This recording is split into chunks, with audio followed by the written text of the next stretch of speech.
This is the S&P 500 SPDR ETF SPY one-day reading for October 30th, 2025.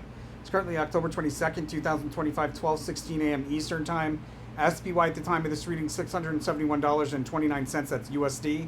And the shuffle video for the October 30th reading was created on October 20th, 2025 at 12:28 a.m. That's this video right here. Guys, this is a system of ESO meta-analysis developed over 26 years by an ex-stockbroker, myself. We have insane accuracy. Withhold the doubt, guys. Suspend the doubt long enough to see a few of these readings come to fruition, and then you'll see what I mean.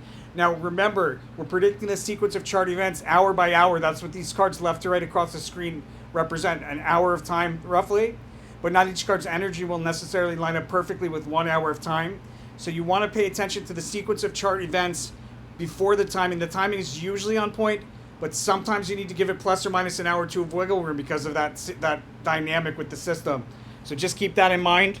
And if you're actually going to trade this info, guys, get the Discord, get the chart drawings. Those are game-changing services. I can show you at the end of this video.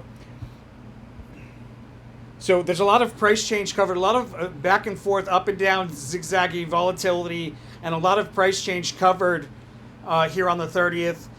We successfully find support at the high, and so a higher support level is established. And out of the low, a rally along a diagonal trend line, breaking through at least one horizontal resistance to meet another resistance before pulling back to somewhere between those two price levels. We likely have a crest that turns over, declining into through multiple support levels into the low. And we're advised to trade around an important technical price level on at least a 1 month scale. We've got this price level here, the science card here at the end of the day in the post market. So it might be speaking about this price level here rather than it being highlighted here in the post market. It might just be for telling us pay attention to this one here. Sometimes that's how it works. In the pre-market, we have a rally into key resistance and then a breakdown from that resistance with consecutively lower spikes up on the way down. A U-shaped dip around the open with a decline in the first half hour down to and through support to meet another support. We bounce around that second support, trying to establish it as a support level before breaking down through more supports into a trough and low just after 10 o'clock with a fast sudden move higher out of it into a high at a key resistance level between roughly 11 and 12, probably around 11:30. There's going to be temptation to follow that move to the upside, but pay attention to that resistance. It'll be resistance that we failed to break through many times before. I wonder if it's the same resistance as the theme card cruelty from a few days ago. See what the cards have to say. Looks like it's the same technical price level, that science card and that cruelty card.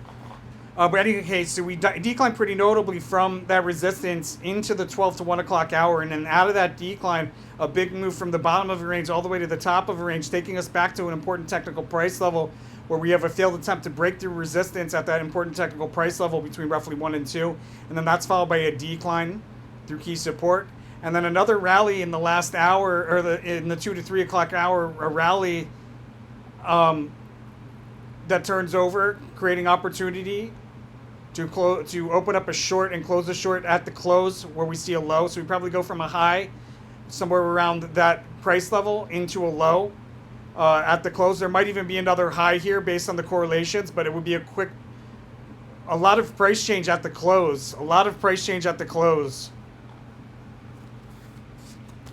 Let's see if we can figure out a high and a low within close time proximity to the close, and a lot of price change.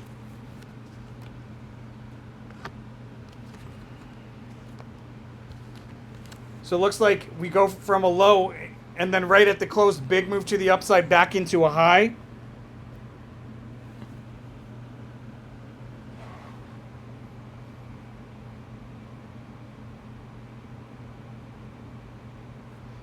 Hard to say if we're going to be in a trade already going into the 30th. Really depends on what happens on the 29th.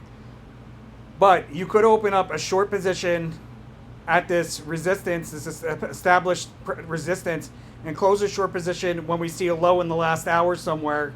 You could try and do a scalp where you open up a long and close the long at a high. If we see a low before a high in the last hour, open up a long.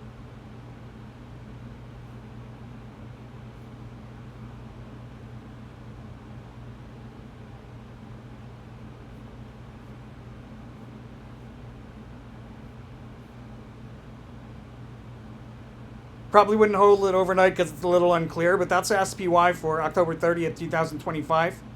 Let me know what you think by hitting that like button. And guys, if you want to get these services, go to our website, Tarot for Traders, hover over order now, click on subscriptions. The early access subscription gets you the earliest access to any of our public posts that come out on YouTube, as well as videos that don't even come out on YouTube now. Sometimes we just don't make it to YouTube. You get all that stuff, plus the live Discord trade alerts for day trading SPY and swing trading SPY, as well as chart drawings for SPY as well. And you can ask questions at any time. That's $150 a month. You make it back in one trade. It's a no-brainer, my friends.